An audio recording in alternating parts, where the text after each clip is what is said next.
13 August रोजी स्थानिक आमदार आकाशदादा फुंडकर यांच्या नेतृत्वाखाली तिरंगा मोटरसायकल रॅली खामगाव शहरामध्ये निघाली। तिरंगा रॅली ही का काढावी याबद्दल युती शासनाच्या माध्यमातून देशप्रेमी जे आहेत जनता त्यांच्यामध्ये देशाप्रती भावना निर्माण व्हावी।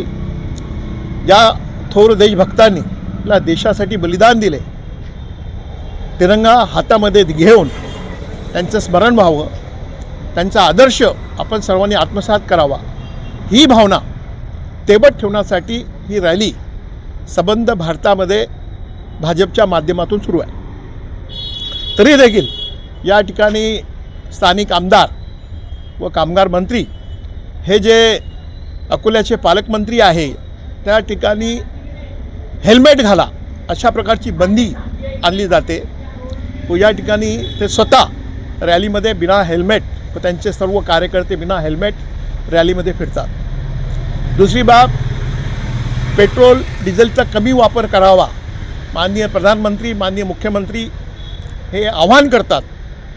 ते आवाहन केल्यानंतर देखील अनेक लोकांनी रॅलीची परवानगी मागितल्यानंतर देखील रॅलीची परवानगी दिली जात नाही। परंतु आज त्याच आदेशाचं उल्लंघन, पंतप्रधान व मुख्यमंत्र्यांच्या आदेशाचं उल्लंघन करून पोलीस स्टेशनला देखील गृह विभागाच्या माध्यमातून पत्र आलं आहे की कोणालाही मोटरसायकलची रॅलीची परवानगी देऊ नका, तरी ती रॅली काढण्यात येते।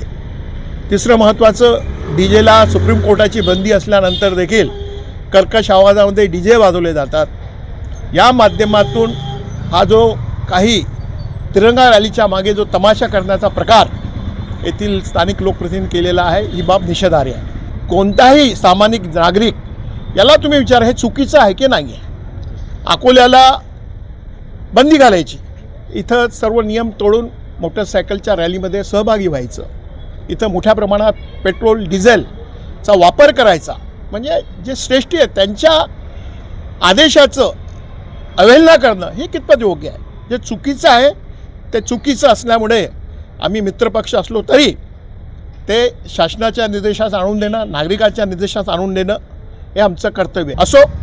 परंतु ही जी बाब आहे वरिष्ठांच्या आदेशाची अवमान करणारी आहे, म्हणून ही बाब निषेधार्ह आहे। नामदार आकाश फुंडकर यांच्या या कृतीचा, कारण की त्यांच्या नेतृत्वाखाली ही रॅली निघाली आहे, त्याचा मी या ठिकाणी निषेध करतो।